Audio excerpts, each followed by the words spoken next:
ici pour cette première rencontre du cycle de conférences départementales Instance radicale, action et sujet. Donc, il s'agit d'une première rencontre, d'une série de 3. Donc, tout d'abord, nous avons une conférence intitulée André Pratt radical, présentée par Mme Anne-Marie David, qui a sans doute vraiment piqué votre curiosité. J'ai très hâte d'entendre. J'y reviendrai dans quelques instants, le temps tout d'abord de vous présenter les 2 prochaines conférences du cycle. Donc, nous aurons droit à des conférences en novembre et en décembre qui nous feront voir comment le radical varie d'un médium à l'autre et comment il est surtout difficile de définir ce terme.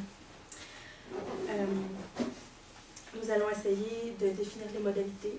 Qu'est-ce qui définit la radicalité, le radicalisme, le radical? On ne sait pas trop quel des 3 termes utiliser. Donc, ce serait intéressant d'en discuter ensemble. En novembre, nous explorerons les liens entre radicalité et la performance, entre la radicalité et la pratique sociale. Donc, M. Jean-Bruno Chartrand, doctorant en anthropologie à l'Université de Montréal, viendra nous présenter une communication intitulée « Entre lamentation et manifestation, l'expression radicale des émotions ». Il s'agira d'une étude comparative de l'effet cathartique d'une émotion vécue en société à travers 2 pratiques communautaires, c'est-à-dire la lamentation ritualisée, qui est répandue chez plusieurs communautés autochtones du Brésil, et la manifestation telle que performée durant le printemps érable à travers des slogans, des symboles, des chants, du théâtre et bien d'autres formes. Donc, M. Chartrand sera avec nous le 13 novembre. Et le 4 décembre, nous nous pencherons de plus près sur les liens entre le radicalisme et la littérature avec M. Julien Bernard Chabot, étudiant à la maîtrise en études littéraires à l'Université Laval. Il viendra nous présenter une communication intitulée « Entre emprise narrative et tyrannie idéologique, les romans d'enfance de Régent Ducharme ». Donc, il viendra nous faire part de l'hypothèse suivante. Les romans d'enfance de Ducharme, soit La vallée des avalées, Le Néquivoque et L'Océan Tume, s'organisent autour d'une seule voix et d'une seule idéologie, qui sont, selon lui, plus que dominantes, dont l'intransigeance et la rigidité influencent d'une façon déterminante la forme romanesque. Évidemment, vous recevrez en temps et lieu une invitation pour chacune des conférences. Donc, ce soir, nous accueillons Mme Anne-Marie David, étudiante de doctorat en littérature française à l'Université de Montréal, qui vient nous parler de M. André Pratt, auteur et éditorialiste en chef au journal La Presse. Donc, il s'agira aujourd'hui d'une radicalité exprimée par le discours journalistique dominant. Nous aurons d'abord la conférence, ensuite une période de questions et d'intervention. La parole est à vous. Merci bien. Ma conférence, en fait, va surtout porter sur ce que j'appelle les éditoriaux de grève d'André Pratt, à savoir ce qu'il a pu produire durant la grève étudiante de 2012, bien sûr. Je ne vous cacherai pas que j'ai été un brin inquiète lorsque j'ai appris que cette conférence allait ouvrir le cycle sur le thème du radical. Après tout, la proposition que j'ai soumise il y a quelque temps déjà à Dominique était, disons, volontairement polémique et pas tout à fait sérieuse en ce qu'elle comportait une dimension comique ou à tout le moins ironique certaine.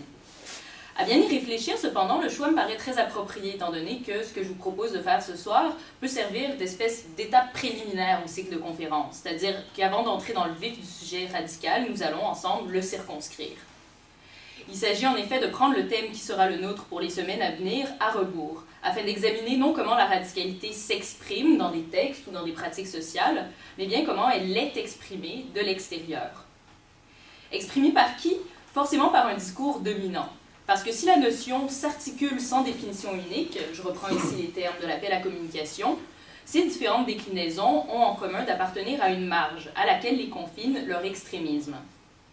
Selon le Trésor de la langue française, en effet, est radical, je cite, « ce qui va jusqu'au bout de chacune des conséquences impliquées par le choix initial » ou, par extension, ce qui est complet, total, absolu, sans exception ou atténuation.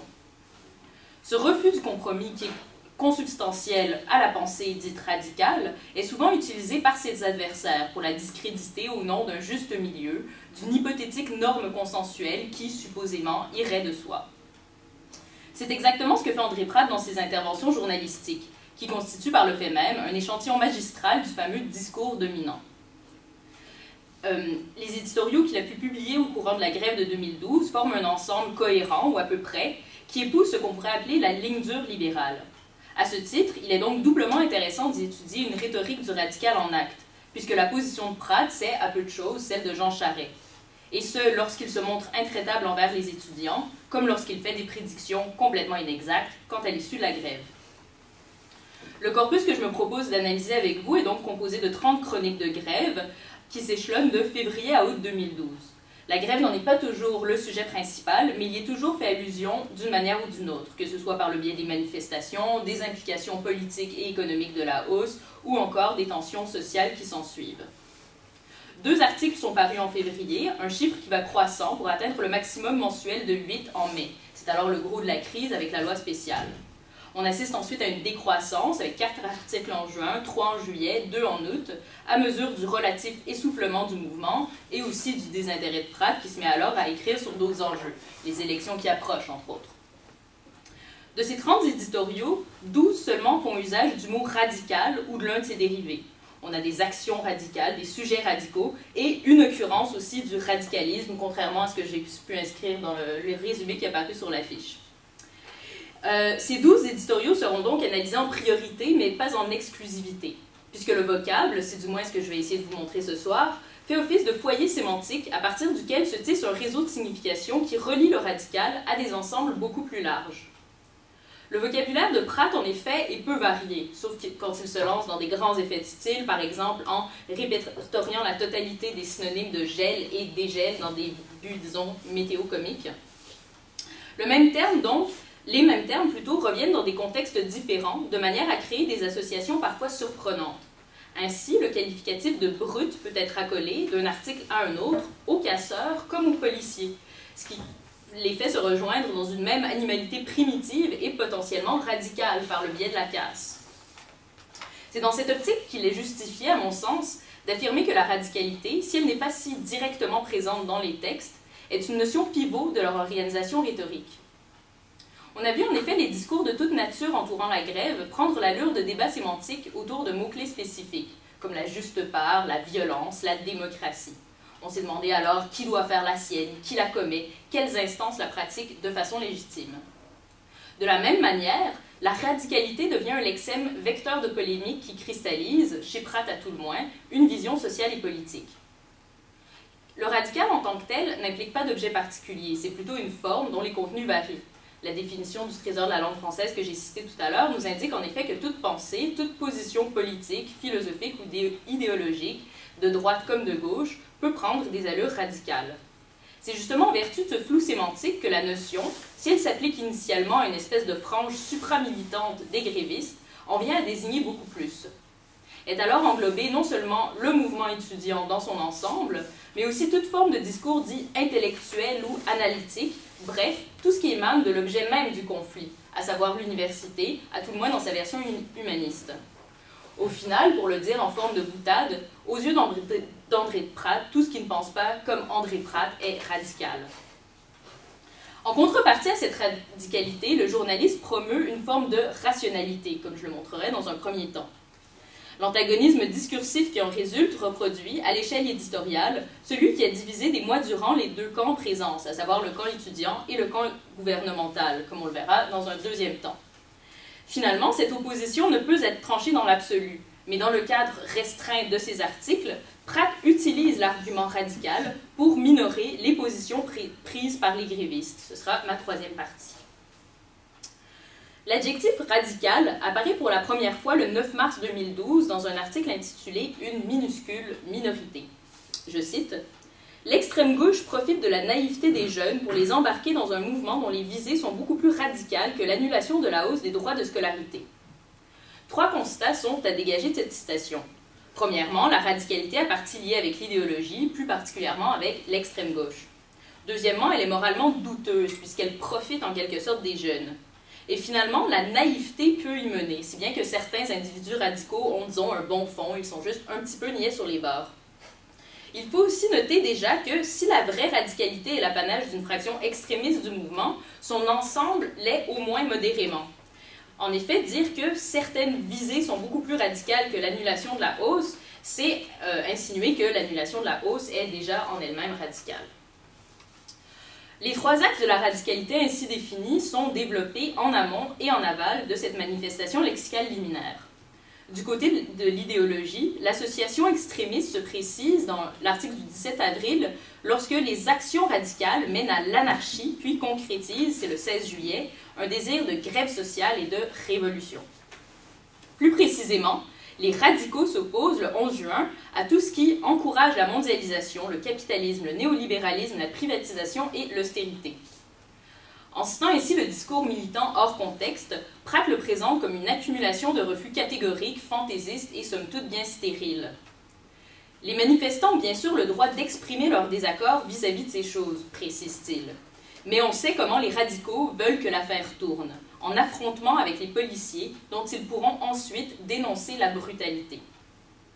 La malhonnêteté qui s'exprime ici est typique de ceux qui sont taxés de radicalisme. Il constitue une sorte d'extériorité malfaisante et minoritaire qui cherche à investir, voire corrompre, le mouvement étudiant. Cette radicalité est le fait de groupes épars, le 27 avril, qui commettent des actes répréhensibles en marge de la grève étudiante, sans l'accord de celle-ci. Ces congrégations radicales semblent utiliser la classe, un groupe noyauté par des radicaux en tout genre, pour arriver à leur fin. Pourtant, l'exécutif du groupe n'est pas net non plus, comme le laisse entendre une question tendancieuse posée à l'endroit de Gabriel Nadeau-Dubois. Qu'en sait-il, lui qui dit n'avoir rien à voir avec ses actions radicales? Le point d'interrogation, un signe de ponctuation neutre, est souvent un signe un marqueur plutôt de dénigrement chez Pratt. Ici, il participe à l'instauration d'une distance entre ce que l'éditorialiste appelle les leaders étudiants, GND en l'occurrence, et les étudiants en grève. Si les premiers renient les actions d'une part des secondes, ils profitent également de la naïveté qu'on a vu caractériser leur plus grand nombre. Je cite, « À mesure que se prolongeait le boycottage et que se multipliaient les manifestations, on a dit aux jeunes que le gouvernement Charest serait forcé de reculer, d'accepter le gel, voire la gratuité. On les a convaincus que leur mouvement allait bien au-delà de la simple question des droits de scolarité. On a parlé d'un moment historique, d'un printemps érable, d'un tremplin pour une contestation radicale. » Si l'usage du « on » crée une certaine ambiguïté sur l'identité des beaux parleurs qui manipulent ainsi les étudiants, on se doute qu'ils appartiennent tous à ce que Pratt appelle la Sainte Trinité, PQ, syndicat, artiste. La citation finale, par contre, est directement tirée d'un document de la classe que je n'ai pas retrouvé et a été reprise par Nadeau-Dubois dans son discours à l'événement Nous qui s'est tenu le 7 avril. Pratt donc vise ici un porte-parole en particulier et à travers lui tous les autres. Tout comme le porte-parole en question, d'ailleurs, vise sans doute Pratt, entre autres, lorsque, dans le même discours, il a parlé de chroniqueurs méprisants. Le radicalisme prend donc plusieurs visages selon qui le pratique. D'un côté, on a les étudiants, au sein desquels les grévistes forment une minuscule minorité qui est aiguillonnée par un groupuscule d'extrême gauche. De l'autre côté, on a les casseurs, qui ne sont pas de prime abord liés aux militants radicaux, mais qui y sont associés au détour d'une phrase, le 12 mai.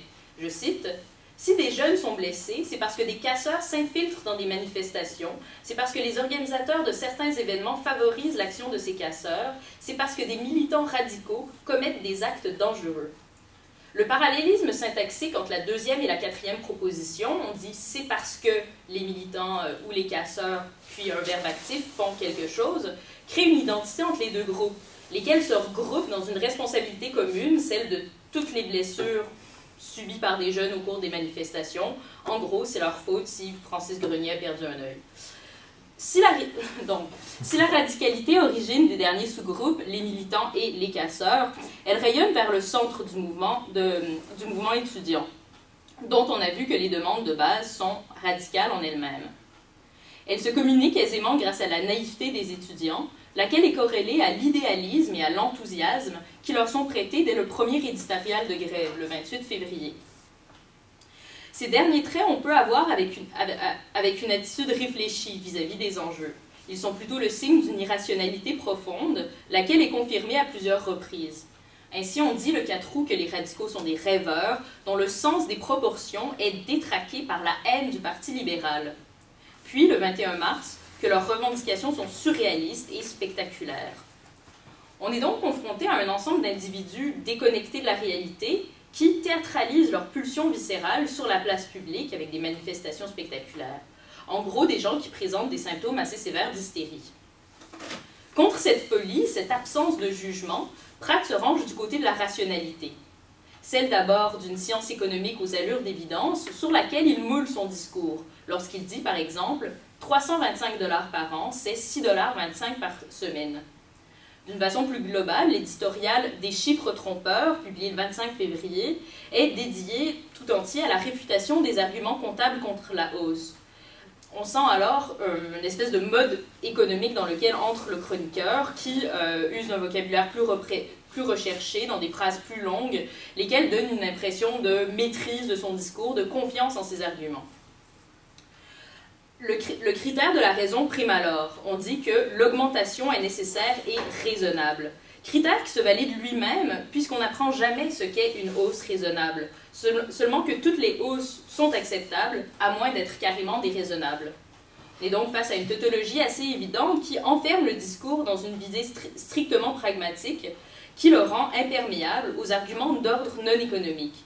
Ceux-ci sont isolés entre guillemets, comme on le verra plus loin, et leur valeur est niée de but en blanc. Je cite « Les groupes de pression n'existent que pour défendre les intérêts étroits de leurs membres, et il va de soi que les intérêts de la collectivité doivent primer sur les intérêts particuliers. » C'est le 19 avril. Donc on refuse de considérer qu'un intérêt, en l'occurrence l'éducation, peut concerner la collectivité sans pour autant la toucher directement et immédiatement dans son ensemble. Par le fait même, on refuse de considérer cette éducation autrement que comme un bien de consommation, ce que fait Pratt en employant ad nauseam le terme de boycott.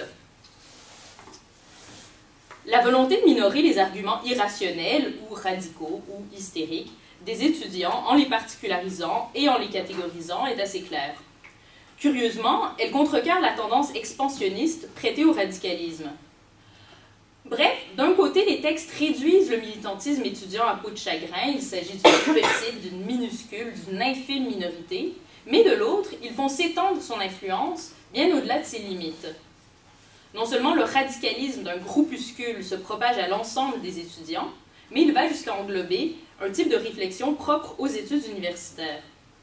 Déjà, Pratt reproche aux intellectuels, c'est péjoratif, il dit les intellos, et aux artistes d'appuyer les revendications radicales des étudiants le 30 avril. Puis, dans l'éditorial intitulé Une analyse désincarnée le 21 juillet, dans lequel il parle du rapport de la Commission des droits de la personne sur la loi 78, il enfonce le clou du titre dans l'excipit. Je cite « Son analyse abstraite et radicale contribuera plutôt à conforter chaque camp dans son entêtement. Car, précise-t-il plus haut, les explications des auteurs du document sont peut-être théoriquement valables, mais ne tiennent pas la route dans le concret. » L'homologie qui est suggérée ici entre la radicalité et l'abstraction théorique signe une espèce de condamnation morale, mais aussi pratique, puisqu'ils ne tiennent pas la route, des fondements de l'université tout court. On se retrouve donc face à deux ensembles discursifs irréconciliables, dont la frontière suit plus ou moins les lignes de tension, les fractures qu'on a pu examiner jusqu'ici. D'un côté, on a l'abstraction analytique, la théorie, l'idéologie, l'idéalisme, bref, le radical, qui est aussi irrationnel, et de l'autre, on a le concret, l'évidence économique, le gros bon sens, bref, le rationnel. Ces deux types de paroles reproduisent celles qui se sont affrontées tout au long du printemps, à savoir le discours politique des étudiants contre le discours strictement économique du gouvernement. Sylvain David et moi-même avons récemment proposé dans une communication sur Nous sommes à venir, le manifeste publié par la classe, nous avons proposé donc d'appréhender ce fossé apparemment insurmontable par le biais de la notion de différent, élaborée par Jean-François Lyotard. La figure désigne, je cite Lyotard, un cas de conflit entre deux parties au moins, qui ne pourrait pas être tranché équitablement, faute d'une règle de jugement applicable aux deux argumentations. Or, c'est exactement ce à quoi nous sommes confrontés ici. Entre le discours idéologique des grévistes et celui du gouvernement, il n'y a aucun vocable commun et donc pas de terrain d'entente possible. Les éditoriaux analysés thématisent d'une certaine manière ce différent, se transformant du même coup en microcosme orienté, bien sûr, du conflit discursif. Or, tout comme le radicalisme en vient chez Pratt à représenter l'université, l'incompréhension entre les parties en présence dans les faits reflète celle qui règne au cœur de cet objet du litige. En effet, la mutation qu'il subit et qui va s'accélérant sous la pression néolibérale serait imputable au choc de modèles institutionnels incompatibles, selon Michel Freytag, dans Le naufrage de l'université. La victoire progressive de l'un, nouveau ou américain, sur l'autre, dit classique, serait à l'origine de ce que Freytag identifiait dès 1995, justement, comme son naufrage. La mésentente règne donc à tous les étages du conflit, dans les moyens par lesquels il s'exprime, comme dans son enjeu même. Que Pratt le veuille ou non, la question des frais de scolarité n'est donc qu'un aspect parmi d'autres. Véritablement est en jeu une manière de concevoir nos rapports au savoir. La thématisation très large du radicalisme laisse affleurer, de manière subtile et circonscrite, s'entend, cette complexité dans les textes, et ce, comme malgré leur auteur. Car le différent ne peut pas être surmonté, il peut être réglé arbitrairement si l'un des camps en présence possède une supériorité médiatique sur l'autre, mais il ne peut pas être raisonné faute de langage commun. Les éditoriaux évoquent cette réalité dialogique, mais s'empressent aussitôt de l'uniformiser en tranchant en faveur d'un des camps en présence. Je vous laisse deviner lequel. Pour y parvenir, ils font usage d'une rhétorique du radical bien particulière qui utilise le dit argument de manière à minorer les positions qu'il recouvre. On a vu déjà certains moyens thématiques impliqués, comme la malhonnêteté. Reste à répertorier rapidement les procédés purement textuels mis en œuvre. Précisons avant toute chose cependant que la manœuvre n'est pas illégitime en elle-même, quoi qu'on pense de Pratt. Le manifeste de la classe, par exemple, fait exactement la même chose, mais à l'envers. Nous en étions venus dans notre communication à la conclusion que le manifeste problématise la possibilité d'une prise de parole militante dans un contexte discursif où sévit une hégémonie de topics économiques. De manière semblable, les éditoriaux de Pratt signent imaginairement la mort de cette même parole militante.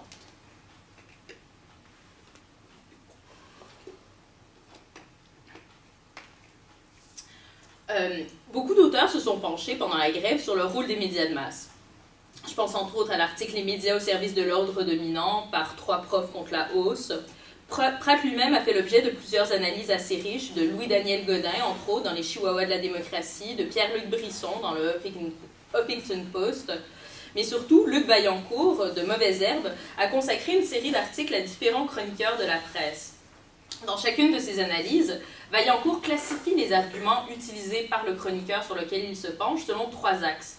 Premièrement, la réfutation, la stigmatisation et la marginalisation de la position des étudiants. Deuxièmement, le mépris, la condescendance et le paternalisme. Et finalement, les arguments tendancieux et la réitération de la propagande gouvernementale.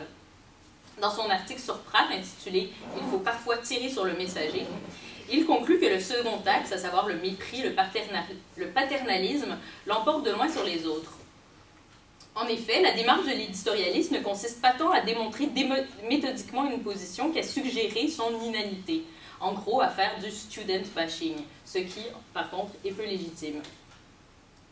La formule de Vaillancourt pour décrire cette manière de faire est appropriée. Les éditoriaux, en effet, suent la condescendance. Le 13 avril, par exemple, il est dit « Le tiers des étudiants de cégep et d'université font l'école buissonnière et une infime minorité d'entre eux manifestent bruyamment chaque jour. » On note que la manifestation bruyante, c'est-à-dire spectaculaire et donc radicale, est le fait de la minorité d'une minorité. Mais à cette formule, donc, de paternalisme et de mépris, il faudrait ajouter, je pense, le procédé de l'ironie. Comme d'autres, en effet, Pratt tourne les prétentions étudiantes en ridicule au moyen de traits humoristiques. Par exemple, le gel des frais de scolarité devient le gel éternel, le maintien des droits de scolarité dans le pergélisol, bref, la cryogénisation du modèle québécois. La totalité de l'éditorial du 16 juillet, Les vacances de la Révolution, est, comme le titre l'indique, un long exercice de répudiation ironique. Je cite « Depuis quelques semaines, le printemps érable a cédé la place à l'été des festivals, et à la crise étudiante a succédé la crise des piscines. Certains voyaient, espéraient une révolution.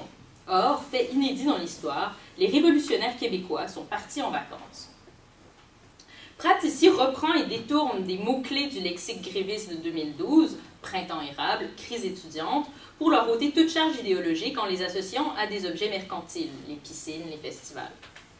De plus, il isole ces mots-clés entre guillemets de manière à attirer l'attention sur eux et à créer une espèce d'impression d'étrangeté, comme j'ai pu le faire moi-même un peu plus tôt autour de l'expression « student bashing ». Dans l'exemple précédent, la validité de l'expression « printemps érable », par exemple, est contestée du seul fait de sa mise entre guillemets. Cette utilisation stratégique est très insidieuse, puisqu'elle peut passer pour un souci de rigueur et d'exactitude. Ainsi, lorsque Pratt place une partie du programme de Québec solidaire entre guillemets le 9 mai, ça semble anodin. Mais si on... Et pourtant, il récite des pans entiers du discours économique de Bachand sans le préciser, sans le mettre entre guillemets. Cela signifie finalement que ce qui est entre guillemets ne va pas de soi et que tout le reste est une évidence. On a d'un côté la démocratie étudiante et la grève entre guillemets, et de l'autre, la gauche et les pattes molles, la sainte trinité PQ, syndicats, artistes, qui, eux, ne nécessitent aucun guillemet. Or, ces îlots de discours mis à distance correspondent aux critères radicaux. La démocratie étudiante et plus encore le syndicalisme de combat, qui est mis entre guillemets à plusieurs reprises, sont connotés idéologiquement. Une équivalence qui est en quelque sorte mise en abîme lorsque la contestation radicale est elle-même mise entre guillemets dans le texte et par là doublement dépréciée. D'une manière semblable, les propositions incises sont utilisées pour isoler et discréditer certains discours.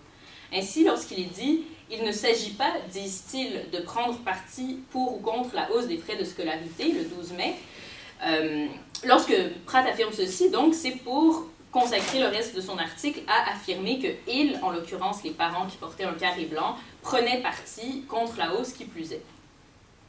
Ces stratégies additionnées les unes aux autres font en sorte que toute prise de parole, toute proposition qui déroge de la ligne rationnelle libérale est automatiquement condamnée.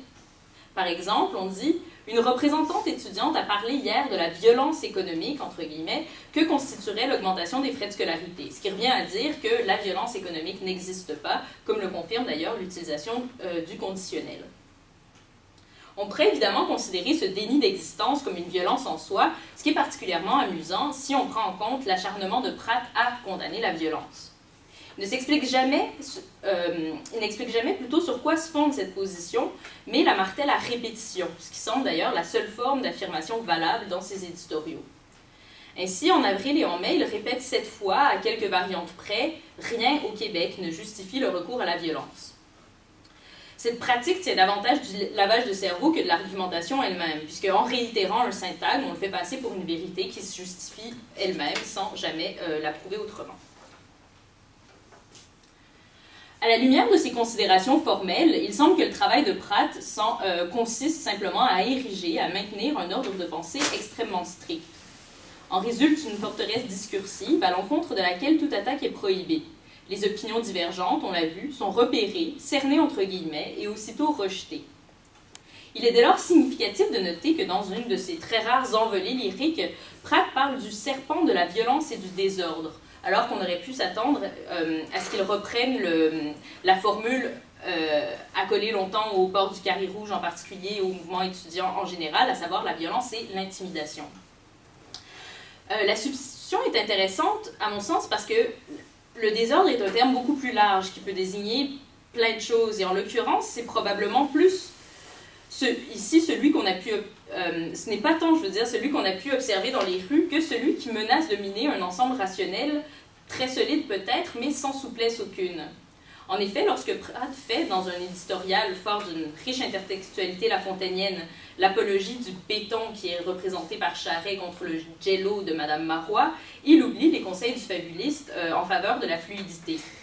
Il oublie aussi, accessoirement, le surnom de Madame Marois, la dame de béton, mais bon, c'est une autre histoire.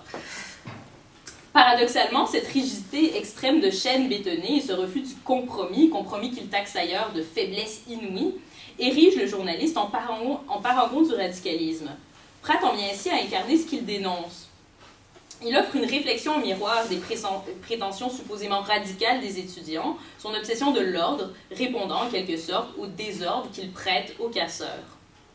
L'espèce de complémentarité discursive qui se met à jour ici permet de jeter un regard neuf et potentiellement troublant sur le différent linguistique des derniers mois. On pourrait ainsi se demander, question à laquelle je ne vais absolument pas essayer de répondre, si dans une certaine mesure, les argumentaires libéraux, représentés ici par Pratt et étudiants, à savoir ceux qu'il taxe de libéral, ne se relanceraient pas l'un et l'autre et n'auraient pas besoin de leur antagonisme mutuel pour s'appuyer, se développer de chacun de leur côté. un peu comme les éditoriaux de grève de Pratt, se construisent au moyen et autour d'îlots discursifs contestataires, isolés entre guillemets, et qui, même s'ils sont vilipendés à tour de bras, servent un peu de fondation pour soutenir tout le reste. Je vous remercie.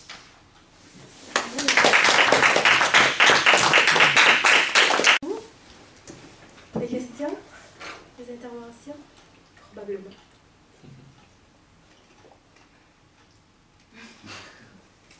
Pas encore? Pour lancer le bal, tu parlais tout à l'heure de la dernière chronique de Martineau, et dans les réactions, où il se fait évidemment ramasser, quelqu'un dit ceci en disant, mais de toute façon, il se fait toujours tutoyer par les gens qui l'envoient promener, donc il se fait dire, ben Richard, ton problème, en gros, c'est que tu dérapes toujours dans l'émotion, même si tu défends finalement les mêmes positions qu'André Pratt ou le Duc, etc. Et, donc Dubuc. Et finalement, eux sont dans les idées. Donc ce qui est quand même fascinant, c'est que effectivement, tu montres bien comment il y a tout un travail finalement de pure rhétorique et finalement de défense d'une ligne dure sans jamais questionner, mais du point de vue extérieur, manifestement, ça passe encore pour de l'idée. Donc c'est une réaction comme ça. Ouais, ben, j'imagine que ça fait pas le même effet de lire des éditoriaux à mesure de leur publication et puis après de les ramasser tous ensemble et de faire une espèce de lecture suivie. Par exemple, le fait qu'il peut répéter 7 fois la même chose en autant de chroniques va pas nécessairement être remarqué sinon, mais... Ouais, non, c'est ouais, vrai. Mais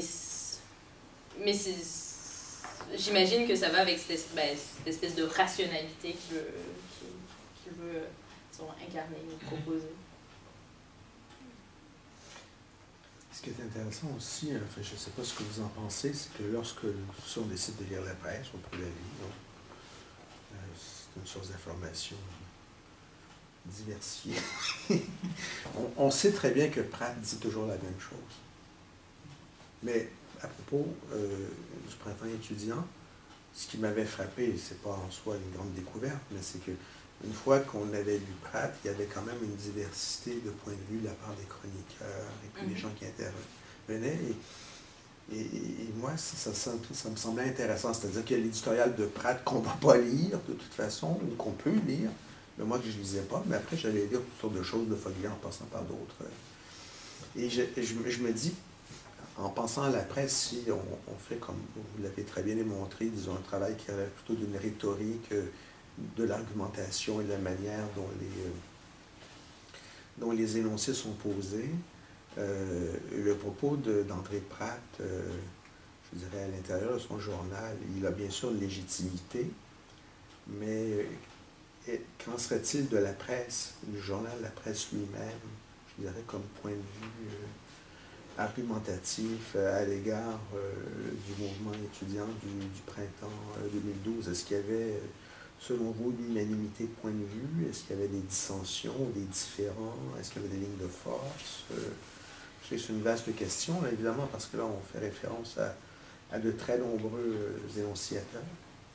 Mais Pratt, évidemment, incarne l'éditorialiste. Donc, finalement, un point de vue important. Bon. Mais est-ce qu'il y avait des fractures que vous avez perçues quant à ce point de vue-là qu'il représentait au sein même des journalistes de la presse? Oui, il y a des fractures, mais il me semble qu'elles sont pas si... c'est peut-être pas tellement dans le point de vue que dans la manière, en fait. Par exemple, on a Pratt qui va se lancer dans le déni, dans le mépris à outrance, tandis que d'autres vont argumenter de manière plus valable un point de vue, comme il voit vert, et puis... Sinon, Foglia fait toujours un peu classe à part, alors c'est difficile de le classer dans tout ça. Mais il aime beaucoup Pratt, il l'a dit dans une de ses chroniques. Et qui était très décevante d'ailleurs. Mais... Il a déjà dit que Dubuc était une sorte de nerd pour lequel il y avait beaucoup mais d'affection. sinon, j'aurais de la difficulté à répondre de manière Marissal, complète par exemple, et celui dont vous venez de parler, là, comment s'appelle-t-il? celui dont vous venez de parler, Yves Boisvert, ouais, ont des points de vue relativement semblables, finalement. Oui, c'est ça, mais qui s'expriment de manière différente. Rima El Khoury, par exemple, avait un discours quand même assez différent. Celle qui s'est révélée, étonnamment, c'était Marie-Claude Lortie qui est rentrée dans... qui est vraiment descendue dans l'arène de la grève étudiante et qui était peut-être une de celles qui prenait le plus position pour les étudiants et qui se faisait dire, là encore, moi je pense que j'aime mieux lire les commentaires que les textes eux-mêmes. Elle se faisait vraiment ramasser, se faisait dire de retourner à ses casseroles et tout. Ouais. Elle a pris position de façon nette. Hein? Oui.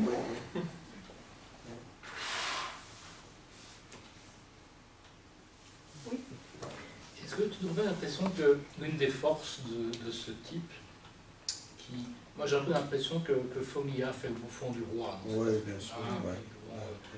Les autres ont des sujets, mais ils ne peuvent pas avoir cette espèce de tonalité qu'ont les gros chroniqueurs de ces deux pages-là, les éditos de ces deux pages-là. Il y a du Luc, il y a Lisiane Gagnon là, qui joue toujours le machin au gros bon sens.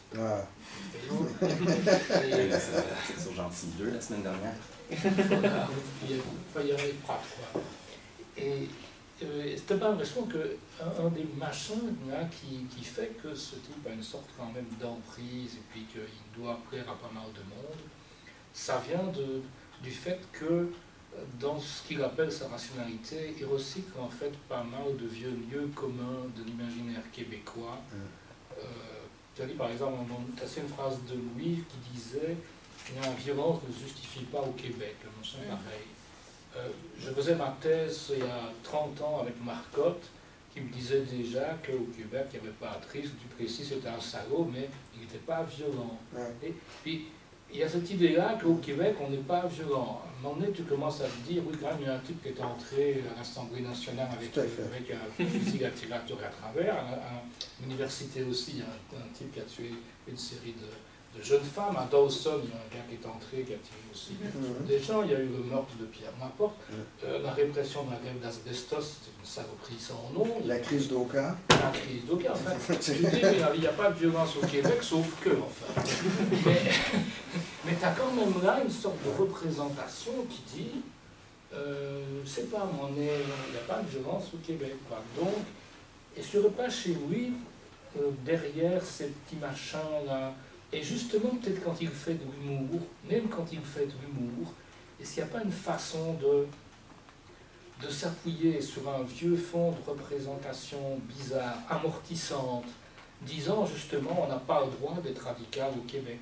Il y a un parti radical en France, pourtant il exerce sa raison et son jugement avec froideur sur les événements. C'est ça la base du radicalisme français. Et le mot radical en France ne fait pas peur.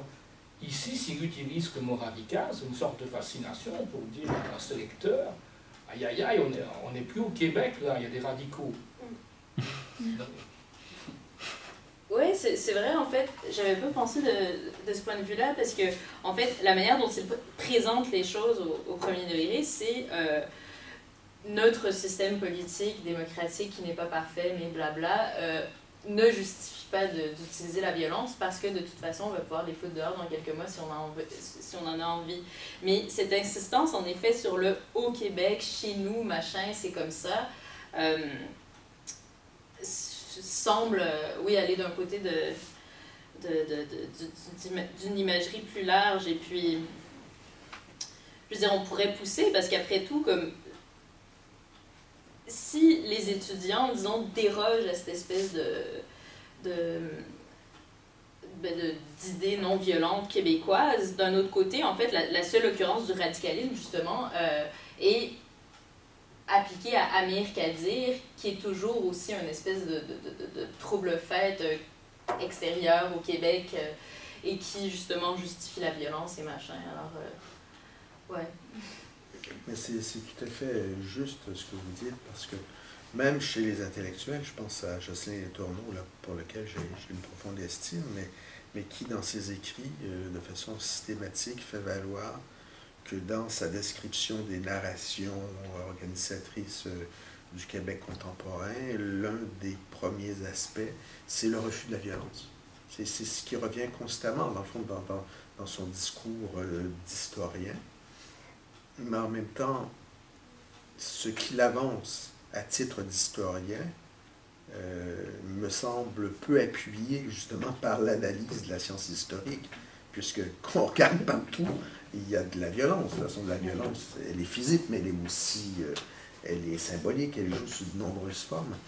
Et c'est vrai que c'était une façon, l'énoncé de Pratt, comme le mentionne Pierre, je pense que c'est une manière de recycler des lieux communs qui sont extrêmement puissants dans cette nécessité pour les Québécois de se percevoir soit comme victimes, donc finalement, ce n'est pas nous qui sommes responsables de la violence, c'est les autres qui nous rendent violents ou qui nous victimisent, ou encore de nous placer dans une position de très grande ambiguïté à l'égard de ce radicalisme qui consiste à penser le Québec comme une société où il y a des classes sociales, où il y a des tensions, où il y a des fractures, encore que je n'aime pas trop le mot fracture, qui fait partie aussi de notre série de lieux communs, mais de poser finalement des éléments du réel tels qu'on l'a vu, que ce soit à Victoriaville, au Palais des Congrès, et là, bon, les gens se disent, c'est plus le Québec, ça, ici, là, c'est quoi? C'est Chalès et Venezuela. Ouais. Mais ça, c'est un aspect qui est fortement présent chez de très nombreux acteurs de la vie sociale et de la vie intellectuelle au Québec. Hein. Et ce qui fait souvent même que dans le propos à propos du mouvement étudiant, on l'a recyclé très vite, moi le premier, sous son aspect festif. C'est-à-dire, tiens, c'est plus de la lutte de classe ou des tensions sociales fondées sur une analyse objective, mais c'est dans le fond une sorte de réappropriation de l'héritage du cirque et de la vie commune sous une forme. On est pris avec ça, c'est un autre lieu commun. Hein? C'est-à-dire que finalement, à la limite, Roson allait trouver que c'était intéressant pour son off festival juste pour rire l'année prochaine. Et à la limite. Et donc, ça, c'est un lieu commun important. Non, mais ce qui est intéressant aussi, c'est que la violence symbolique dont vous parliez, en fait, elle est complètement, disons, rejetée, mise de côté par Pratt. Quand, par exemple, je citais son espèce de... la façon très méprisante dont il rapporte les propos d'une représentante étudiante sur la supposée violence économique, ça n'existe pas pour lui. Alors, à partir de là, la violence telle qu'elle peut surgir se justifie pas du tout selon un supposé modèle québécois parce que, ben, il n'y a absolument rien qui... s'il n'y a pas de violence économique, alors il n'y a rien qui explique la violence, disons, physique, réelle, et puis c'est ça. Oui. Mais, ouais. Il me semble un peu aussi que la manière d'écarter, ben, dans le fond, de dire que les étudiants, ça n'a pas rapport avec ce qu'on vit au Québec, c'est pas nous, c'est un peu de les écarter par le biais de « ce sont pas des contribuables ».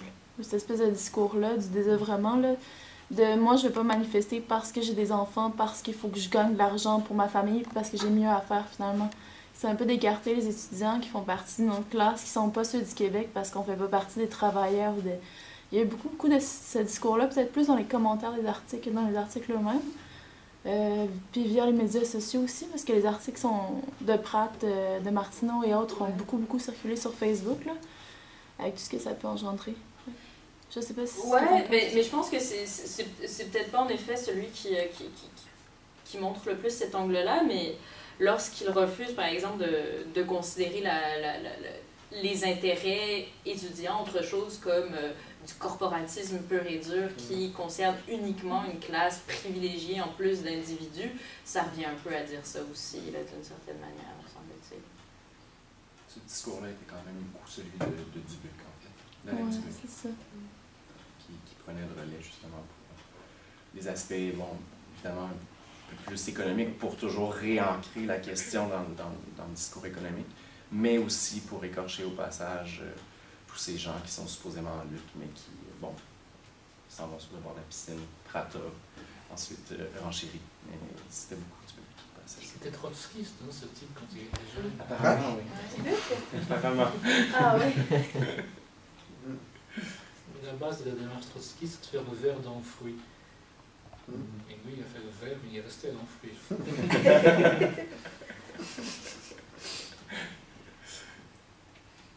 Moi, j'ai encore une question. Tu disais disais tantôt que donc il présentait les étudiants comme idéalistes, enthousiastes, n'ayant pas de jugement, hystériques, etc., etc. Moi, j'étais pas ici, comme tu sais, mais de France, je suivais les choses et il y avait un argument qui m'énervait particulièrement, qui est un argument narratif, si je puis dire, un élément de narration qui disait oui, mais enfin, ils doivent payer plus parce qu'ils sont étudiants et plus tard, ils vont gagner de l'argent grâce à leurs études. Et c'est ce que ça se trouve chez Pratt, cette histoire-là, qui m'apparaît, moi, sidérante, parce que dans ce cas-là, on pourrait dire un entrepreneur qui vient au Québec, comme il va faire beaucoup de marge de bénéfices plus tard, il devrait payer un maximum d'impôts quand il arrive. Mais ça, parlant de vieux fonds québécois, en tout cas, ça fait très chrétien comme idée. C'est tu souffres maintenant pour avoir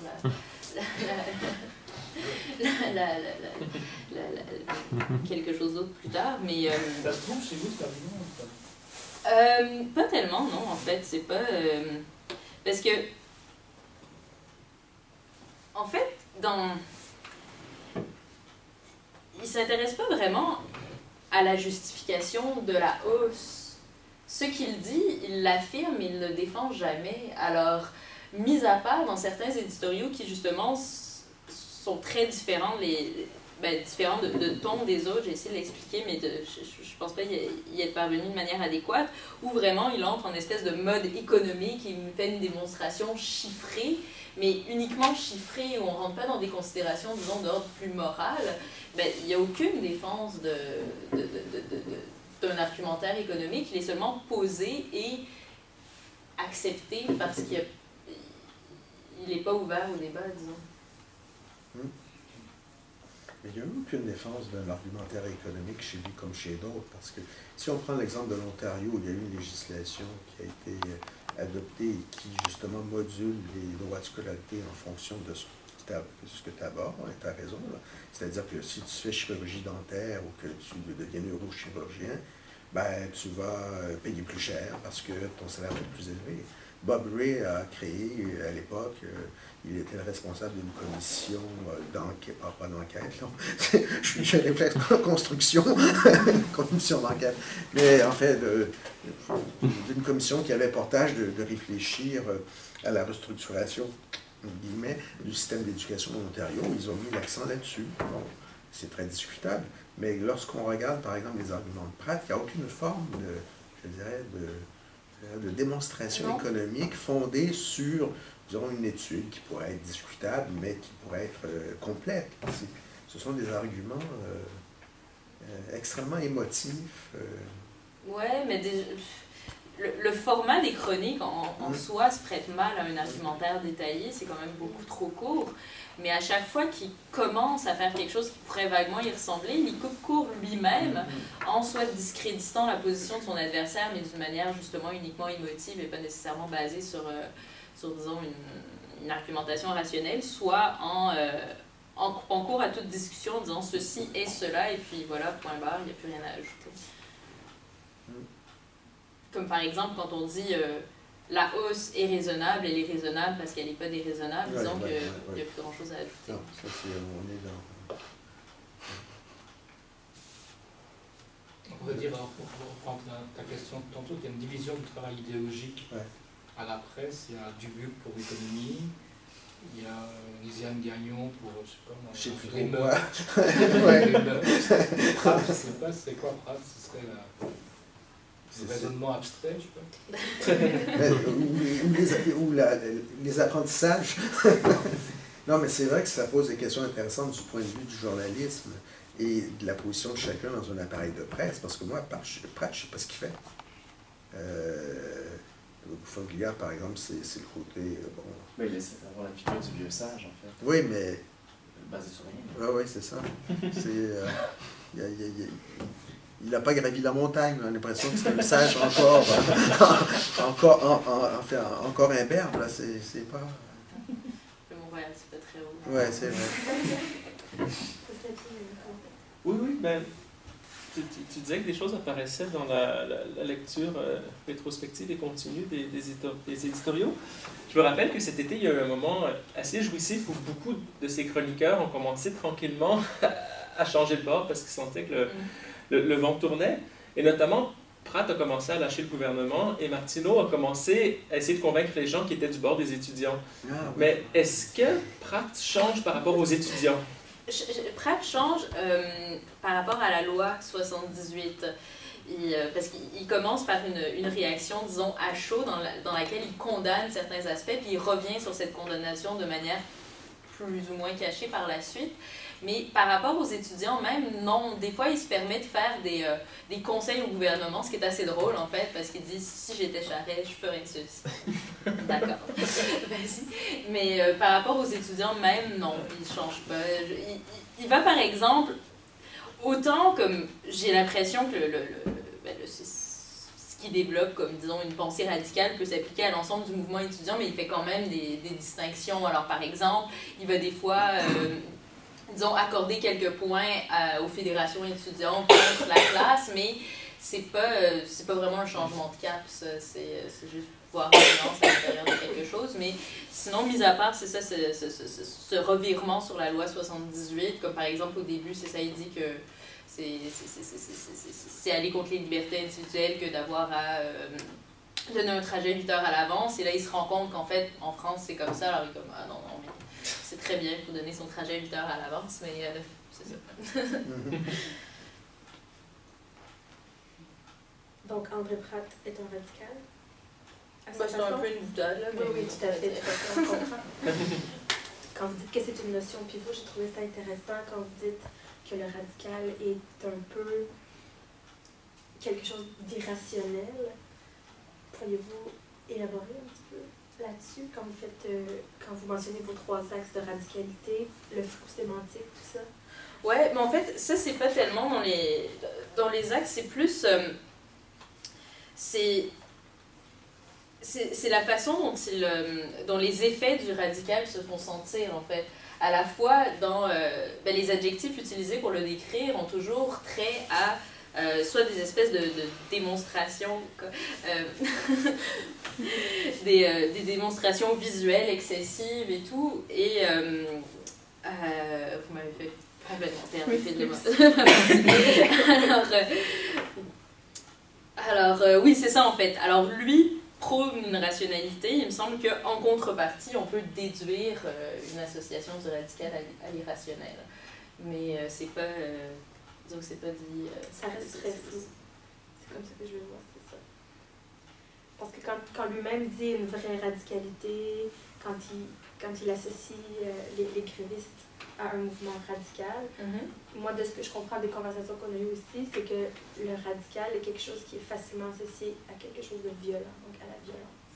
C'est parce que c'est un terme qui a une forte connotation idéologique, alors à partir de là, il peut facilement être utilisé de façon péjorative, et c'est de toute évidence ce qu'il fait. Là, pourtant, il y a des gens qui vont se revendiquer de la radicalité d'une manière positive, comme par exemple, on a un parti radical, mais aussi dans d'autres des manifestations, pas nécessairement politiques, artistiques ou autres, mais là, c'est en soi une espèce de...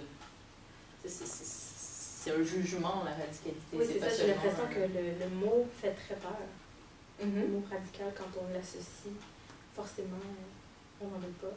Comme vous disiez qu'on n'aimait pas la violence au Québec, apparemment, même s'il y a des manifestations très claires, le radicalisme, j'ai l'impression que c'est juste le mot tag dans la tête. Donc forcément, quand on est traité de radical, on est un peu un indésirable. Est-ce que M. Pratt tient un blog sur l'activité d'écriture journalistique? C'est une activité éditoriale? Il y a le blog des éditoriaux, ça, mais il n'a pas de... Non, je pense pas. Est-ce qu'il est sur Twitter, monsieur? Oui, mais je ne réponds pas. Ah. Il ne fait que tweeter ses articles de temps en temps. Est-ce qu'il est sur Facebook? C'est pas mon médium de prédilection. Ok. Il y a peut-être un site avec une section radicale. Mais, je sais pas, mais le fait qu'il ait aucune idée que sa page Wikipédia est quand même assez insultante à son égard me laisse à penser que c'est pas le type le plus techno de la planète. Donc, Pratt, vous le situez dans l'héritage libéral. Oui. On l'organise dans la littérature comparée, c'est un coup de pub, là, mais un séminaire étudiant sur le mouvement, un séminaire étudiant-professeur dans 2 semaines sur le mouvement étudiant du printemps 2012. Et on le prépare depuis maintenant plusieurs mois. Et dans les discussions qu'on avait, un certain nombre de collègues, étudiants, professeurs, certains étudiants mentionnaient qu'ils avaient été très, très impliqués dans le mouvement de ce printemps, qu'il y avait chez eux, dans leur façon de concevoir le mouvement étudiant du printemps, une filiation avec l'héritage de la Révolution tranquille. Bon, on peut l'entrevoir comme une réflexion tout à fait légitime tout d'abord, mais aussi comme une narration dans laquelle ils s'insèrent. Et ces étudiants faisaient référence au rapport parent, et ce qu'ils appelaient le rapport parent inachevé. Je me dis, Pratt, qui provient de cette famille libérale, et qui reprend des arguments qui sont ceux de Charest, aurait pu aussi, dans cette logique de la pensée libérale, de celle de Ryan ou d'autres qui l'ont précédé, tenir un discours moins, je dirais, moins sec, et puis reprendre des éléments de la pensée de Lesage ou d'autres éléments du libéralisme au Québec par le biais du Parti libéral qui ont été plus ouverts. Qu'est-ce qui explique, supposer qu'il y a une réponse à ma question, là, le fait que lui, Pratt, ait réfuté toute forme, à ce qu'il me semble, de filiation avec l'héritage de cette révolution tranquille par le biais du rapport parent? Je dirais tout simplement, en fait, que la pensée libérale à laquelle il adhère est celle du PLQ actuel, et puis que la classe a probablement pas tort de rajouter néo devant libéral dans ce cas-là. Ce qui explique ça, c'est la grosse Tina. Oui. La grosse Tina, ça c'est ce que vous avez fait récemment, sur l'indignation. Oui, mais Tina, c'est comment on appelle ça, un acronyme? C'est l'acronyme de la formule de Thatcher, There is no alternative. Ah, excusez-moi. Merci. Pas d'autre choix, donc... Oui. Comment vous avez... C'est quoi la formule? Vous pouvez répéter? Tina. Oui. T-I-N-A. Oui. There is no alternative. Je connais des Tina, mais... Tina Turner, mais pas Une question un peu plus large. Un des succès de librairie québécois de cet été, c'est le double essai de Jean-Jacques Pelletier, qui, en fait, le deuxième va sortir ou vient de sortir, qui parle de la montée aux extrêmes. Et en fait, c'est ce qu'il appelle un essai panoramique, et il montre qu'en Occident, à peu près tout, justement, va dans une dynamique d'intensification. Et là, ça devient intéressant de réfléchir à un mot comme radical avec extrême, parce qu'au Québec, effectivement, si on se méfie du radicalisme, par contre, l'extrême, il suffit de regarder la pub, c'est partout, le sport extrême, vise jusqu'au bout, etc. Et je ne demande pas d'avoir une réponse assez immédiatement, mais ça serait intéressant de réfléchir à ça, c'est-à-dire d'un côté, le spectre du radicalisme qui est mauvais, mais l'extrême qui, quand c'est comme en mode de vie, en sport, etc., en sensation, c'est vu comme quelque chose de positif. Mais c'est pas une manière de pallier à ça, justement, de vivre d'une manière extrême en cuisinant de l'asiatique et en sautant en bungee, mais... Oui, mais je veux dire, mais après, comme en même temps, il y a de la... Et en fait, dans l'essai de Pelletier, je veux dire, il y a de la politique extrême, il y a de la manifestation extrême. Lui, finalement, inclut, finalement, ben, il ne l'a pas fait parce que c'est arrivé après la parution, mais je veux dire, il aurait pu très bien inclure tout ce qui s'est passé ces derniers mois dans son essai. Ça serait allé tout à fait dans sa logique. Donc, pourquoi est-ce qu'on distingue entre formes d'extrême? C'est ça qui est intéressant. Absolument. Ouais. Il y a probablement une différence entre extrême et extrémiste. J'ai l'impression que sur le continuum extrémiste est peut-être même encore plus au bout du... Ouais, c'est ça, au bout de la polarisation. Oui, effectivement, oui. Mais extrême, c'est fini, c'est ultime. C'est l'ultime, hein? Ultime. Ah ouais. Ah, ça. Ah, c'est pas ultime, on peut pas en réchapper. Mais si je peux me permettre, Martineau, il en a parlé du goût de l'extrême. Puis justement, il est passé par l'extrême pour dire à peu près la même chose. C'était pas une chronique sur la grève étudiante, il parlait de Luca Rocco Magnotta, je pense. Ouais. Puis comme quoi on aimait tellement l'extrême que maintenant il fallait découper les gens en morceaux. Puis à la fin, il a juste fait une petite allusion à la grève étudiante, comme quoi le passage par l'extrême a quand même été utilisé pour discréditer les étudiants. Mais justement, c'est cette chronique passée par Pelletier, donc... Ouais. Mais radical, à mon avis, ça marche bien avec les choses de l'esprit. Ouais. C'est des étudiantes, c'est des radicaux. Il faut remonter dans l'histoire québécoise, voir quel était le mot que Groux employait pour parler des gauchistes. Et il devait avoir un mot aussi comme rêveur ou je sais pas quoi, mais un mot particulier. Ouais. Non, mais radical aussi, je veux dire, c'est un sens linguistique, alors c'est un sens plus abstrait qui je sais pas, qui convient bien À des étudiants. Ouais. Puis aussi, je veux dire, le radicalisme est tellement... je veux dire, si on cherche dans le dictionnaire, justement, radicalisme, c'est un sens à peu près exclusivement politique. C'est pour ça que des fois, j'ai préféré utiliser radicalité, étant donné que c'est moins joli, mais moins connoté. Mais, Autre commentaire? Est-ce que André Pratt change d'idée? Je veux dire, scénario de politique fiction. C'est Philippe Couillard qui est élu dans un an et demi premier ministre du Québec, gouvernement minoritaire. Et là, Couillard, lui, revient sur ce discours de la hausse du premier d'extension. Je veux dire, est-ce que Pratt est quelqu'un qui, au plan de sa position éditoriale, valse au gré des événements, ou est-ce qu'il a une fermeté de point de vue qui correspond dans la vague de revirement dont parlait Sylvain tout à l'heure, Pratt n'a pas changé d'idée par rapport aux étudiants. En revanche, il a frayé un temps avec la CAQ par rapport pendant ses chroniques sur les élections. Alors, peut-être bien. Et puis d'ailleurs, pour la première fois depuis de très nombreuses années, la presse encourageait ses lecteurs à voter pour les libéraux, certes, mais aussi, s'ils n'étaient pas trop sûrs, pour la coalition Avenir Québec. Alors, je dirais que oui, il pourrait changer d'idée sans trop de problèmes. S'il a déjà été trop risqué, ça. Le CAC sont toujours marrants. Quoi? Comment tu dis? Le CAC sont toujours marrants. C'est là. C'est féminin. C'est une espèce de tonneau. C'est un poisson. Oui, je sais, à l'origine, mais là, c'est bien le CAC. Si tu parles du parti. Mais non, c'est la coalition. D'accord, c'est vrai. Je crois que nous allons vivre des heures extraordinaires. Hein. Il y a une richesse sémantique dans tout ça. Hein. Ce frétillement, pour poursuivre dans la métaphore. Beaucoup de gros ménés en perspective.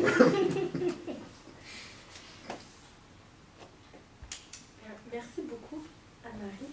Vous aviez raison, c'était une excellente entrée en matière sur le terme de la radicalité. Je vais faire comme vous maintenant, je vais utiliser ce mot plutôt que radicalisme. Je vous remercie aussi pour votre présence, votre participation. C'est très apprécié.